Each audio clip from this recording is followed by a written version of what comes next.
Joburg's hottest breakfast show. Advocate Gerrie Nel. Advocate, great to have you here. Thanks very much for joining us. Thank you for having me. I'm always very nervous on live radio. Yeah, don't worry about it. We'll try and keep it as gentle as possible. I said, he told me this just before we walked into studio. I said, you appeared in front of the entire world on TV. Yeah.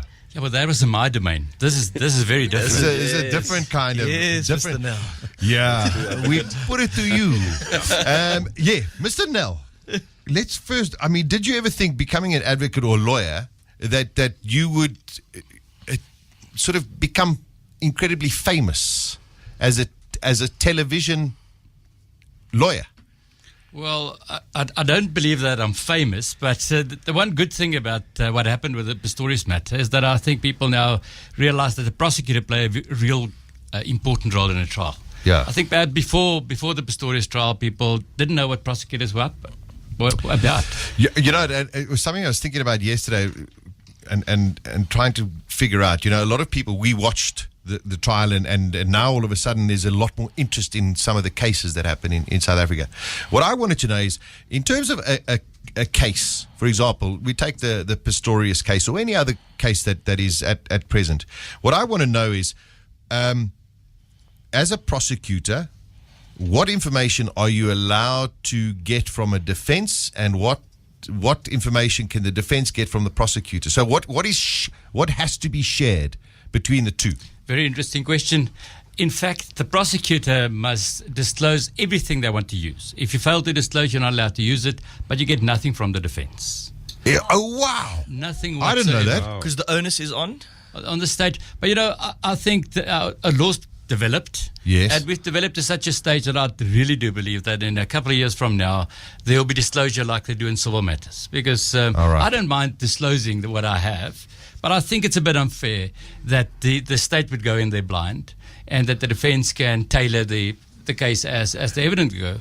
You see, I mean, these are very important factors that I wasn't. This is now in a criminal case. In a criminal matter, okay, in yeah. a civil case. In a civil case, there's disclosure from both sides. Both Okay. parties have to. All right. But, you know, people would say that it's fair because the state sits with all the resources and the state has to prove your guilt. But when All right. you get to a trial stage, certainly the defense have worked out their case and the state's worked out their case. And I really do believe that there will be some kind of mutual disclosure within a couple of years from now. Very interesting. When, for example, the judge says, "Come to my chambers," and so now you and let's take the example of Barry Roo. So you and Barry Roo have to now go into the chambers. I'm sure there's a healthy respect between you and Mr. Roo. But is there ever a time when just the two of you sit down, or are you allowed to sit down and say, "Listen, we're getting nowhere here. Let's try and strike a deal. Let's try and find some kind of endpoint"? No, nobody can talk to Barry. I mean, he's a horrible person. There's no reasoning with that. Have you seen him on TV? I mean, nobody can be friends with him or talk to him. He can't talk sense to anyone. No. I love it. There we go. He's an absolute brilliant advocate. And, you know, the thing with Barry is he's not only a brilliant advocate, he's such a nice person. So it's very difficult to have Barry as an opponent. Because if you have an opponent and you can just go out there and fight, then it's so much easier. But with Barry, I mean, he's such a nice person. So it's very difficult to have him as an opponent. Jeez. In most cases, yes. In cases you reach a stage where you would sit down and say, let's talk about it. But not in all cases. It's the exception. Because, you know, before you start, you work out your case, they work out their case, they've got a defense, they have to stick with their defense till the end. So once you've started, then you do what you have to do. Yeah, and I mean, we saw that. But, you know, a lot of people would sit there and think, wow, all of a sudden we've got these two fantastic lawyers, advocates in Gerrie Nel and Barry Roo. But, I mean, yours goes back a long way as working for the state. And I go back to Chris Harney days. You were a junior advocate. Was it always your intention to work as a prosecutor for the state? Yeah, I think I'm one of a small breed of born prosecutors. That's just what I am. I think it's personality driven. And we've got brilliant prosecutors in this country. We're really fortunate. You know, people that I know very well that go to court every day, that prepare their matters. So we're very fortunate to have unbelievable prosecutors. And we also it seems to be, a lot of people will question it, but we seem to have a decent, good legal system. Well, I would go further. I would say that our legal system is keeping us afloat at the moment. I mean, the three pillars: the legal system, the civil society, and you, the media. Those three pillars keep us afloat. And I'm sure that if we, as the three pillars, work together, we can really enforce a political will. Very, very much so. There we go. Good point from Advocate Gerrie Nel. Of course, he is our guest We'll this concede that morning. point, Advocate. We'll concede that. Yeah, there we go. That was a good point. So no objection. No We objection. don't have an objection No to that. objection. No. Sustained. There we go. Advocate, you mentioned something very interesting before we went to the sport, and that was the three pillars of society that are crucial to South Africa progressing forward, because we know there are a lot of issues at the moment. One of them, the media, of course, civil society, and of course the legal system. Do you think in the days when you had to take on members of the government, for example, Jackie Selebi, how did you feel? Did you not get pressure? I mean, you work for the state, but now you're taking on the state. Is that fair comment? That was absolutely, we had absolute pressure. I mean, the accused in the matter, Mr. Selebi, he remained the Commissioner of Police even after we got him before court. He had the support of the whole government system. He had the support of the police. He had the support of international police. But at the time, we had absolute brilliant National Director of Public Prosecutions, Mr. Vusi Pikoli. He was just as strong as all the other forces against us. So we could work with Mr. Pikoli, who remained strong throughout. So it just depends on who you have on your side. And, well, we had justice on our side, and we had Mr. Pikoli that's just unbelievably strong and incorruptible individual. All right. So now let's move on. I mean, as a state prosecutor, you've done so much, so good for South Africa, and I'm sure you continue to do so. All of a sudden now you're at AfriForum. So for those who don't know, who is and what is AfriForum? It's a civil society group. What I do there is I do private prosecutions. Now, that's absolutely exciting for me because it's new. It's unique. It's unique in the world. It's unique in South Africa. I was approached. I was sitting there counting my days to retirement as a government servant and thinking of where I'll play golf and what I'll do when I'm on pension and things. When I was approached. Now, it was a long process. They approached me in August 2015. Now, at the time, in August 2015, the NPA withdrew cases against people. And then AfriForum, when I walked in, they said, can't we prosecute ourselves? As a lawyer, we're not good with change. Lawyers. I mean, we don't take change easily, and so I worked on it, and I thought about the concept, and only in December 2016 that the Constitutional Court gave a judgment in the national SPCA matter, and then I realized it's possible. I knew it was necessary, but then I thought it was possible, and we've created this unit, and as far as the private prosecution is concerned, I had three things that I wanted. The first was I wanted to appoint my own team because I'm just a person that works with teams, and they said, you've got that. I said, well, I need to be independent in electing cases, so that be my cases that I believe in that I can do. And they said, you've got that. And then I said, thirdly, I want to have the opportunity to develop the law, because we have to develop the law as far as private prosecution is concerned, to give society a right to do private prosecutions. At the moment, certain individuals will have a right, but society doesn't have a right. So that is where I'm as excited as can be to be able to try and develop the law to give society a right. Oh, I mean, that's a very, very... now all of a sudden I get an understanding of it. But who finances? I mean, where does AfriForum get its money? From members. They have over 200,000 members that contribute. Oh, wow. And that is it. They don't get any support from government or any other governments or anywhere. All right, because I mean, if you're a state prosecutor, you've got the funding of the state. So I mean, you can draw out cases as long as they need to be. Not that anybody wants to do that, but you have the funding behind you. Whereas now you basically sit and say, listen, we've got to wrap this up because we only got X amount of money. But Advocate, there are those who might sit there and say, this is typical of white South Africans. This is AfriForum. Now we've got Advocate Gerrie Nel, who used to be a state prosecutor, and now what is he doing? He's going after Grace Mugabe, Zuma. He's going after all of these black people. Indeed. A very good question. There are two responses to that. I've said from the start, judge me on my cases that I take. Now let's look at the cases. We've assisted Gabrielle Engels. Yes. Because that's what you do. If you do private prosecutions, you don't do it on your behalf. You do it on behalf of somebody else because they apply for the knowledge prosecutor certificate in their own name. So we've supported Gabrielle Engels. In the Duduzane Zuma matter, we supported a family that it's a poor family. Yeah. It's a family, when I approached them, didn't even know that there was a decision not to prosecute Duduzane Zuma. They were still waiting for justice to happen. So when they didn't know their rights. They didn't at all. Okay. But what the NPA did, as soon as they took the decision, they immediately informed the accused on the same day. And the family was never consulted. They were never informed. So that's a second case. And the third matter, we acting on behalf of Police General against Nomtkobo Jiba, where we applied. So what we said is challenge us and judge us on the matters we take and who we support.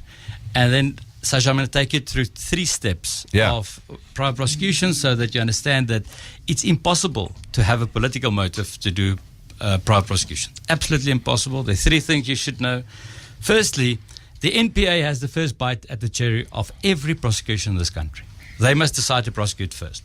Okay. We can't go out there and pick a case and think we want to prosecute it because it's impossible to do. In terms of Constitution, there's only one prosecution authority, and that's the NPA, which is fair, and I support that. So they have the first bite at the cherry.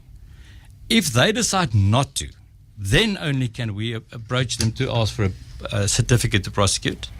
But we will only do that if there's merit. I mean, of course. It would serve no purpose to try and prosecute something if there's no merit. But point number 2, as soon as we approach them, we give them reasons why we think there's merit in it, and they have an opportunity to reconsider. If they do and decide to prosecute, it's fair. I mean, we don't want to prosecute ourselves. We just want to make sure that there's no selective prosecutions. And everybody's equal before the law. The third issue is, if we prosecute and we're doing well, they're obliged to take over from us. Oh, okay. To carry it further. And that is a cost issue. Because if we prosecute, we have to guarantee the cost of the accused, because if we lose, we have to pay all the costs of the accused, which is fair. You can't just drag people before court and they will have to pay people like Barry millions and millions and nothing happens. So that's fair. But the flip side of that coin is, if we successfully prosecute, the state and the accused will have to pay our cost. So therefore the state will have to, if they see it's going well, get involved. Take it over. So if you take those 3 things and you know that there's hundreds of cases every day that the state decide not to prosecute, and I support them because there's just no merit in it. Yeah. It's only those limited amounts of cases where they decide to prosecute or not to prosecute, where there's still merit in it, and they have an opportunity to reconsider, and they have to take over from us. So if you take that into account. Well, thank you for the clarity. I think that makes me now understand the process a lot more. Do you ever feel concerned for your safety, for the safety of your family? You've been harassed and arrested before. It's a decision that I've taken a long time ago, and it's not to be paranoid, because I think it's in your head. Paranoia is in your head, and all those kind of things. I had at stages, but for very limited periods, I had to have guards and those kind of things, but I decided not to. I've just taken a decision not to be paranoid, not to be reckless, but just not to be paranoid. And I really do believe if you do the right thing, that there are more people that will support you than there will be people that won't support you. Gerrie, why do cases sometimes take so long before they come to light? I'm so glad. I'm an old man, so I wait for that question because then I can quote Churchill. Churchill said in 1929, "Justice moves slowly upon its path, but it reaches its goal eventually." Now, see, 1929, only heard it now. Yeah. That's how long it's taken. I was there when he said it. You're not that old, Advocate. But in any case, if we get to justice eventually, that's worth it. Now, for me, and I think the way I view the law is that the law is not a case, it's a process. So you shouldn't look at a case, a specific case, and there's a judgment in a case and think, okay, the law's now, you can't support the law and the law's not supporting good people, or you lose faith in the law, because it's a process. If you're unhappy with one decision, there's a process. You can appeal, and it may take time, but if you get to justice eventually, it's worth it. So it takes time, and I hope that with the fact that the Pistorius matter was on TV, people realize that it's not a game. I mean, it's real serious. There's a search for the truth, and people's lives depend on it. Yeah. So you really have to do what you have to do to ensure that somebody's guilty or not guilty, and that you have everything that you need to get to the truth eventually. There we go. Interesting chat with Advocate Gerrie Nel. Yes, It's maybe a question. I know we've got. Yeah, no, it's cool. Do we have time, Mr. Martinelli? Yes, no problem. Were you satisfied with the outcome of the Pistorius matter? No, I wasn't, and I appealed. As a prosecutor, the best thing ever is you can say what you think, what you feel. You don't have a client to worry about. You just, I felt justice wasn't done. We took it on appeal. I think we're closer to justice after the appeal. Yeah, and I mean, you won the appeal, and of course he's sitting, but now you're not part of it anymore. Now the state is appealing again, saying the sentence is not strong enough. Yeah, and they did a brilliant job. I followed it because it's a team that I work with. Andrea Johnson and a team did a splendid job in Bloemfontein about 2 weeks ago. Yeah. And I do believe that the sentence is shockingly inappropriate. I really do. And that's why I would say it. And having followed the process, I'm fairly convinced that the SCA, Supreme Court of Appeal, will interfere with the sentence. Okay, that's interesting. I want to ask, before I know we got lots to get through here. As a lawyer, and there are lots of lawyer jokes, and I've got a couple of lawyer, I wouldn't say friends, but they're not people, jokes. I mean, most of them are true. Most of them are true. And the thing about it is we saw a lot of emotion in the Oscar trial on camera. From yourself, from Barry Rue, from Oscar himself, etc., etc. How do you show emotion but are completely you're completely reserved from any kind of relationship with the person? It comes with experience, and I've done matters where I thought that was worse. I mean, the Celebe matter, in terms of the trauma and in terms of real struggle to get a matter proven, to the Pistorius matter, it's a big change. I think it was less in the Pistorius matter. But like Barry, you have a job to do. When you get there, you have a job to do, and you do it the best way you can.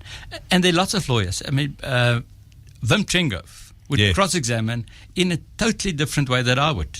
But he would be more effective in a way that he does it. So I think what you should do is you just allow your personality to dictate how you approach a case and what you do with it. 100%. There we go. Advocate Gerrie Nel, he's with us this morning, right here on Hot 91.9. We've got news coming up at 8 o'clock. Gerrie, we were talking a little bit about off-air about... and let's talk specifically about the Oscar case again, which coincidentally, by the way, it is his birthday today. How bizarre is that? When you as a prosecutor, now all of a sudden you've got blood splatter experts, you've got gun residue experts, you've got audio, sound people experts, did they hear this, etc., etc. How many people do you have working for you to now go and research all of these, who then have to come and feed you the information, or do you have to just learn everything? No, it's impossible to do. But a prosecutor is as good as his team. I was just fortunate I had brilliant teams. I mean, the team in the Celebe matter was just absolutely brilliant, especially because when things go bad and when things go wrong, you need a team that will stick with you and take it through and not get scared or run away or things like that. And the same with the Pistorius matter. When you really have to work hard, you need a team that will work with you. So you try and prepare most of the things before the time, but there are lots of curveballs because you don't know what the defense would do. And then you have to do after hours, after the court in the afternoons and early morning. And you're as good as your experts. So you make sure that you have your experts there. They brief you. And it's the strangest thing. Then you look good, but in fact, it's not your you. experts. It's your experts that assist you.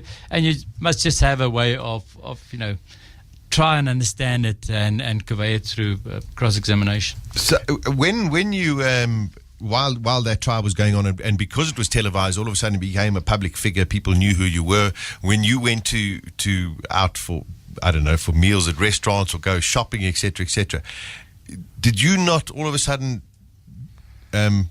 realize that the whole of South Africa are lawyers and experts? Indeed, so people became experts overnight. It didn't even take time. I got lectured on Dolus Event Charles everywhere. On the golf course, in the shopping centres, people just stopped me. And they were all correct, I must tell you. I agree with all of them. Barry and I, Can I just hit the ball? Can I just hit the ball? And Barry and I, we sat there one day saying that the only two people in this country that really don't know what's going on in the matter, and that's Barry and I, because the rest knew. And they would ask us, it's such obvious questions. Why did you not ask those questions? Barry became an overnight sensation, I put it to you. And everybody knew. Yeah. And I became a lady. Exactly. Yeah, my lady. Everybody referred to me as my lady because you know how it goes. Yeah. I asked the questions. I would say, were you at home on the night of 13 February? The witness would say, yes, my lady, we were at home. And said, what time did you go to bed, my lady? We went to bed. So people just took it that funny. they're talking to me and they're referring to me as my lady. Did you have lots of people wanting your signature and wanting to have photos? But these days you guys would know better, but I think selfies and photos, people would stop you and Yes, do that. John. Yes. I don't think that it's signatures days anymore. But at least you don't shy away from that stuff. If someone asks you for a photo, you've got, you're nice enough to say, fine, cool. Yeah. Especially if people are appreciative of what you did. That makes it so much easier. And and lots of young people would like to talk to you about the law, and they're excited about the law, and I'm excited about the law. So it's so much easier for me to just tell them that it's an exciting career. Now, I know you work extremely hard. You've got some big cases that are going to be coming up as well. Do you follow any other cases that are going around with any kind of interest? Do you sometimes sit and go, whoa, these guys are getting it wrong? Or do you offer advice, or do people phone you for advice? When I was still a prosecutor, people phoned you for advice. Other prosecutors phoned you for advice. Now I'm not a prosecutor anymore. They won't do it necessarily. Mm-hmm. But I follow the other cases. People would ask you questions, and you can always learn. And from every matter that I've always followed or discussed with people, I would learn things that I can use later. And like all people in this country, I followed Panayoti, I followed Van Breda, I followed Ruder's case, because those cases are interesting. And, I made a complete change of my views as far as direct broadcasting case is concerned. Yes. When it happened, Barry and I did what all lawyers would do. We opposed. When the application came in, you oppose things. That's what lawyers do. We just oppose things. But regardless. Yeah. You think if somebody spends so much time on drafting papers, I won't like it. So I just oppose it. I love the honesty. But when Judge Mlambo gave a judgment and there was direct broadcasting of the matter, I never realized that people knew so little about what's going on in our law, in our courts. I was amazed. I mean, there were programs discussing if we still had a jury system in this country. Crazy. People didn't know how you present evidence, how you cross-examine people. So now with hindsight, I look back and I think that the educational value of the matter was so good, and I think it should happen more often. I think we should have real big bail hearings televised, so that people understand bail, because people criticize bail because they don't understand it. So if you can make out for yourself what bail is all about, and if somebody should have gotten bail or not, it would be so much easier if people understand it. Great question. A great point. With the Oscar Pistorius matter being analysed from every conceivable angle in the papers, there was a dedicated channel. Did you read any of the papers? Did you watch any of the stuff that was being made about it? I've not watched a single minute of the case, even sitting here. I haven't. I mean, obviously my family recorded it, and it is there.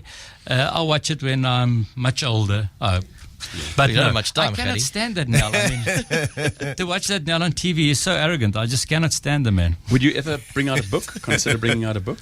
I'm sure it will follow later. Before we get onto some of your hobbies and what you actually do, I wanted to ask one question about AfriForum. You've got these cases, and they're criminal cases. Yeah. Is that correct? And those you will bring them to trial whenever you can. I want to ask the question in terms of what is the law and how does it work in terms of our president? All of these charges that were against him, they went to court, they were dropped, and now they're being reinstated. Can you just give us some clarity what it actually means and where the process could go? Yeah, certainly. You know, it's one of those absolute brilliant cases where the confidence that we have in our courts was just underlined. Judge Ledwaba in Pretoria gave a judgment, and he reinstituted the 783 cases. Yes. I mean, it was absolutely brilliant. He said the decision to withdraw the cases was just irrational. Correct. That decision was taken on appeal.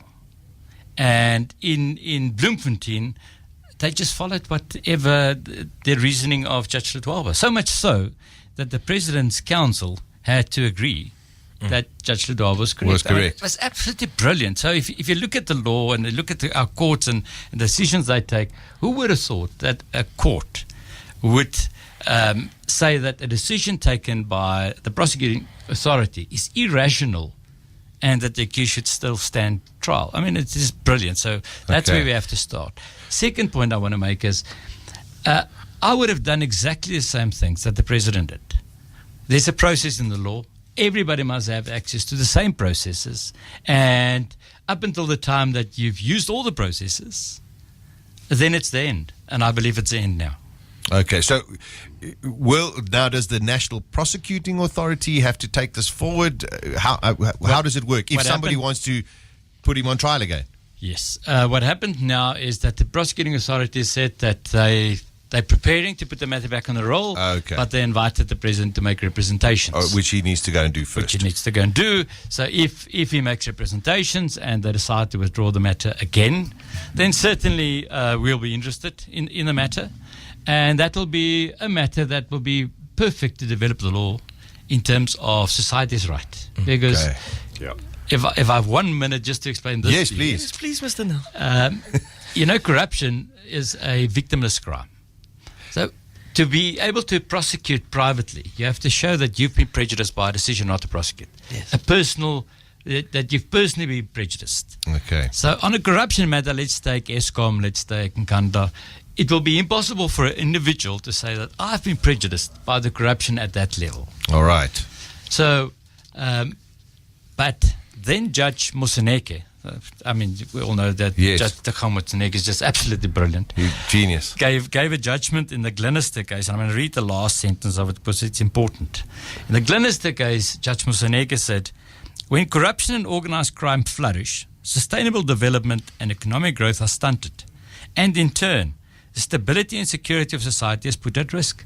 Now, if as highest court indicated that the stability in society is put at risk by corruption, then certainly society must have a right to address corruption. 100%, and it's prejudice. Yes. So, therefore, but we'll have to develop the law. Yeah. So that would be a matter to develop the law, and I'm excited about it. That is brilliant. Okay, let's get into some light stuff. We all took a bet as to what car you would arrive in. Andy said a Bentley. I said a Fortuner. Yes. Yeah, I went Prado or Fortuna. I went Jeep. No, you didn't. Yes, I did. But you came in a Ford Everest. I did. A Ford Everest. There we go. Okay, so we got that wrong. For fun, we believe you like golf? I'm a very keen golfer. Yeah, I play league. I play with we're a school of old people. I call them my roaming ATMs because I take their money. I mean, they walk with me to pay me after every game. You got to play against Simon then. Simon's our golfer. What's your handicap, Mr. Nel? I'm a 15. Okay. That's awesome. Are you a thief of a 15, Mr. Nel? I put it to you. I win most matches of a 15. There we go. So he's a thief. There we go. Ringer. Still very much involved in wrestling as well, Advocate? Yeah, no. I've been in wrestling since I was 5. Wow. As a wrestler and as a coach for the last 20 years. I coach small kids from age 4 to 6. I do it every week on Tuesdays and Thursdays. That's where I escape. I walk in there. I'm advocate. I've worked, and when I walk in, I'm Coach Gerrie. Yeah, lovely. And to try to teach those kids, they're so eager to impress. They're so eager to do what you want to teach them that I walk out of there totally relaxed, and so I will keep doing it because I get more out of it than they do. And also, I mean, you need that sort of escapism. Your time is so valuable. Now with AfriForum as well, do you work specific, besides if you've got a case, but do you work specific hours and say, listen, that's it, I need the rest of my day, I need to go and watch the sunset, go and eat some golf balls, or you have to do things. I try and get a golf game in on a weekly basis, and I play golf over weekends. But as a team, I mean, we've been working together for a while, and people that I work with, we make time to relax because you have to. Yeah. As you say, you work hard, you play hard. Yeah. No, we relax. And fantastic. Advocate, we're going to end it off. Have you got any well, I don't know, a specific... No, sorry, I don't want to end it off. I want to ask you about the President Keeper's book, Jacques Pauw's book. Have you read it at all? I haven't read it, but so many people discuss it with me that I feel like I've read it. But I definitely will. I mean, lots of things that's in there we've been working on and have been living with for years and years and years. But I think it's absolutely brilliant. And again, that's it. I include him as part of the media. Yes, of those 3 pillars. Yeah, of the 3 pillars. And I mean, it's not only that book; it's Adrian Basson's book. Correct. It's other books that come out that wherever I go, I talk about things. And the other day, I was in Vryheid. An old lady said to me, she's just had enough. She's not watching the news anymore. She's not reading newspapers. It's just bad news every day. I'm different. If there's things in the newspaper, you can deal with it. If it's not there, if it's hidden, you can't deal with it. So I'm just excited about bad news because, perhaps before 94, there were lots of things happening, but we never read about it. Yeah. We never knew about it. Now we do. So all the bad news or bad things you read in the newspaper excites me because somebody can do something about it. And it also, if we look what's happened up north in Zimbabwe over the last 2 weeks and President or ex-President Mugabe resigning yesterday, all of a sudden in the last 3 days, I've seen more news coming out of Zimbabwe than I have for the last 30 years. Amazing, isn't it? And it just shows you how devastating blocking the media is. Indeed. And and here, I cannot compliment the media enough on what they've done. Just think of the Gupta leaks. The first thing I did for months is when I woke up in the morning, I took my cell phone and wanted to read about what was now came out of the Gupta leaks. So I think it's just absolutely brilliant. Will Grace Mugabe see her day in court? I'm 100% convinced that we're proceeding with the application to set aside the diplomatic immunity. And I'm fairly confident, even more so, that we will succeed and that she should. She really should see her day in court. I mean, wherever she is now, would they extradite her to bring her here? I have to believe that the National Prosecuting Authority, if we set aside the diplomatic immunity, will get involved and will use their powers to get her here. Yeah. A failure of which we will definitely do it. Yeah. I just wanted to ask you, do you see that top figures possibly having to stand trial in other countries? I don't see that. I'm a bit different. I think that we should address people in South Africa and we should address the people that made the corruption at the level that we have at the moment possible. We should see it here. We should be able to walk into court like we do with Van Breda and like we do with Pistorius matter, go in there and see the justice done in our own country. Fantastic. Advocate, we're gonna leave it there. We could talk, I think, for days and days and days, but really, really appreciate your time coming to see us here at Hot 91.9. Good luck with your cases going forward. We'll definitely be following them very, very closely. And we'll have our eye on you, Mr. Nel. We've got our eye on you. Yeah, and I think it's also very, very important that people like yourselves in AfriForum, now that you've explained how it all works, makes it a lot easier. Take on the might of the corrupt, the thieving, the murderous, to say as well. So, thanks for your time and good luck. Thank you very much. Joburg's hottest breakfast show. Sasha Martinengo, Andy Levy, John Wallen, Kwaneli Kuneni, Simon Hill. Weekdays from 6 to 9. Hot 91.9.